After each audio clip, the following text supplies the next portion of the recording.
Assalamualaikum warahmatullahi wabarakatuh. Hai sobat, selamat datang di channel Misteri Malam. Malam ini saya akan membawakan kisah horor shift malam petugas satpam.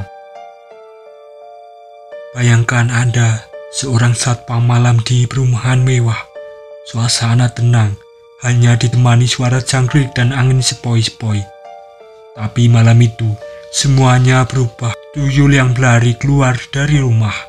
Mobil yang memasuki gerbang dikemudikan seseorang yang sudah meninggal setahun yang lalu. Jangan lupa untuk like, komen, dan subscribe. Nyalain juga lonceng notifikasinya agar tidak ketinggalan cerita-cerita misterius. Semoga kita diberikan kesehatan, rezeki, dan perlindungan. Amin. Malam itu, udara terasa dingin menusuk tulang saat saya memulai shift malam di pos satpam perumahan. Suasana sepi mencekam. Hanya terdengar suara jangkrik dan gemerisik dedaunan tertiup angin. Lampu-lampu jalan menyala redup, menciptakan bayangan-bayangan aneh di setiap sudut. Di depan pos satpam, tempat saya berjaga, berdiri sebatang pohon besar menjulang tinggi. Daunnya yang lebat bergerak-gerak tertiup angin malam, seolah berbisik dan mengawasi setiap gerakan-gerik saya. Batangnya yang tua dan berkurut tampak seperti wajah tua yang menatap dalam kegelapan.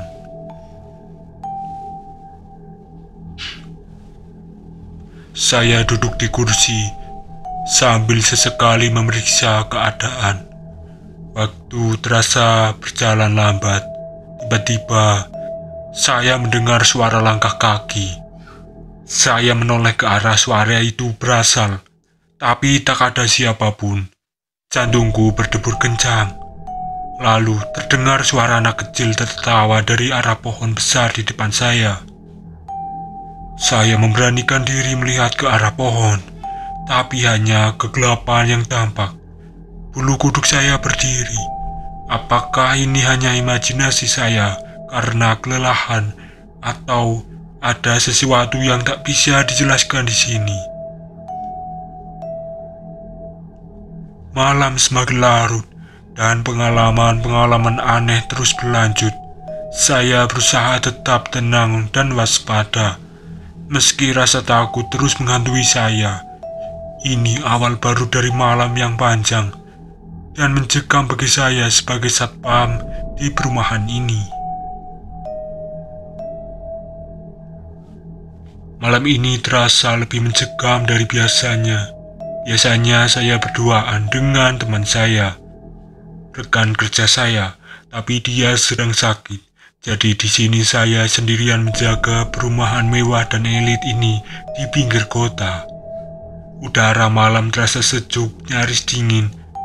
Saya menutup jaket seragam, mencoba menghalau dingin yang berkilau.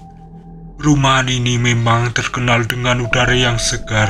Salah satu daya tarik lagi para pemilik rumah mewah di sini. Suara tawa anak kecil itu terdengar lagi dari arah pohon besar. Saya menghela nafas panjang. Sudah selalu sering saya mendengarnya. Sampai-sampai titik lagi membuat saya lari ketakutan. Tapi tetap saja ada rasa tak nyaman yang melayut di dada.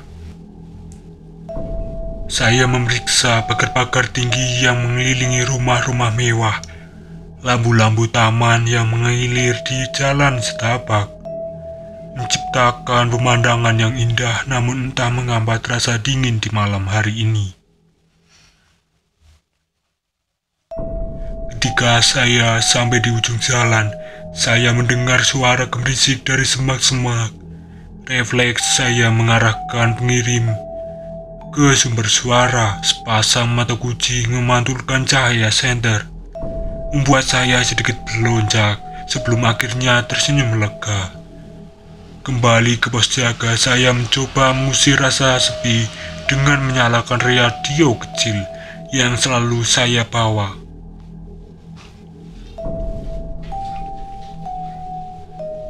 Suara penyiar malam Mengudara lembut, sedikit menghibur di tengah kesunyian malam. Tiba-tiba, lampu di salah satu rumah menyala tidak biasanya ada aktivitas larut ini. Saya memperhatikan dengan seksama, bersiap jika ada sesuatu yang mencurigakan. Namun, beberapa saat kemudian lampu itu padam kembali. Mungkin hanya penghuni yang terbangun tengah malam, pikir saya. Jarum jam terus berputar lambat. Malam masih panjang dan saya harus tetap waspada. Entah apa lagi yang akan terjadi di shift malam ini. Akhirnya langit mulai berubah warna. Semburat jingga muncul di ufuk timur, mengusir kegelapan malam perlahan-lahan. Saya menghela nafas lega. Pergeseran malam yang panjang ini akan segera berakhir. Burung-burung mulai berkicau, menyambut pagi dengan riang. Suara-suara aneh yang menghantui sepanjang malam perlahan menghilang, digantikan oleh kehidupan yang mulai bangkit. Saya melakukan pemeriksaan terakhir sebelum pergantian shift, berjalan di sekitar perumahan. Saya melihat beberapa penghuni mulai keluar untuk jogging pagi atau sekedar menikmati udara. Kembali ke pos, saya membesarkan barang-barang pribadi sambil menunggu rekan yang akan mengambil alih tugas. Dalam hati saya bersyukur meski mencekam. Malam ini relatif tenang, hanya suara tawa anak kecil dan beberapa kejadian yang sudah biasa saya alami. Namun entah kenapa ada perasaan ganjil yang mengelayut, seolah malam ini hanya ketegangan sebelum badai. Firasat ini membuat bulu kuduk saya berdiri. Ada sesuatu yang akan terjadi, sesuatu yang jauh lebih mengerikan dari yang pernah saya alami sebelumnya. Rekan saya tiba dan saya menyambutnya dengan senyum lelah. Saat melaporkan kejadian malam, saya hampir menceritakan kegelapan aneh ini, tapi saya urungkan, tidak dianggap terlalu paranoid.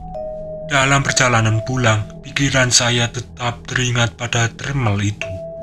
Apa yang akan terjadi pada shift-shift mendatang?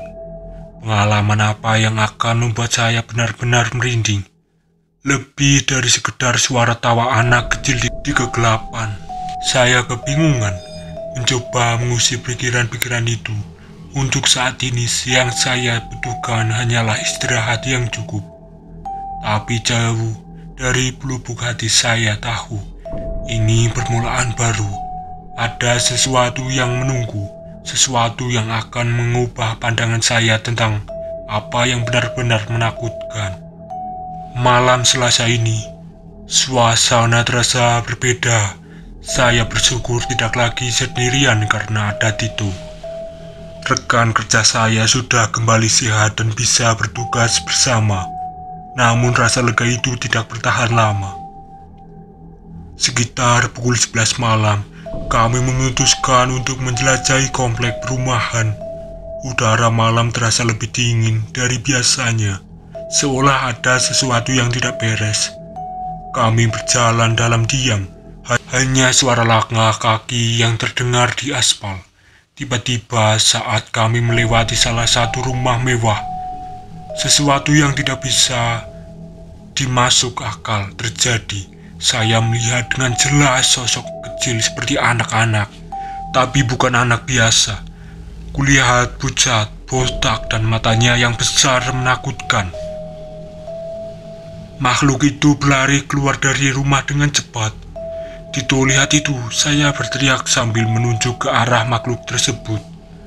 Tito yang biasanya tenang, tiba-tiba panik tanpa pikir panjang. Dia langsung mengejar sosok itu. Saya terbaring di tempat, tidak percaya dengan apa yang baru saja saya lihat. Tunggu, teriak Tito pada sosok itu. Tapi sia-sia, tuyul itu terlalu cepat berlompat dan menghilang di balik semak-semak dengan gesit. Setelah beberapa saat mengejar tanpa hasil, Tito kembali dengan napas terengah-engah. Wajahnya pucat, campuran antara lelah dan takut. Saya mengangguk pelan. Ya, aku melihatnya, itu tuyul. Kami berdua membalas, mencoba mencerna apa yang baru saja terjadi. Kami memutuskan untuk kembali ke arah pos. Sepanjang jalan kami terus menoleh ke belakang, takut jika makhluk itu muncul lagi. Sesampainya di pos, kami duduk dalam diam, pikiran berkecamuk antara percaya dan tidak percaya. Satu hal yang pasti, malam ini telah membuat mata kami bahwa ada hal-hal aneh di luar nalar yang bisa terjadi di perumahan elit ini. Waktu menunjukkan pukul 2 pagi. Malam terasa semakin mencekam setelah kejadian tuyul tadi. Untuk menghilangkan rasa takut dan kantuk, saya dan Tito memutuskan untuk bermain game di ponsel. Tiba-tiba, suara mobil terdengar mendekat portal masuk perumahan. Kami saling berpandangan, heran, ada apa yang datang selarut ini? Saya bangkit untuk membukakan portal, mengucek mata yang mulai memberat karena kantuk.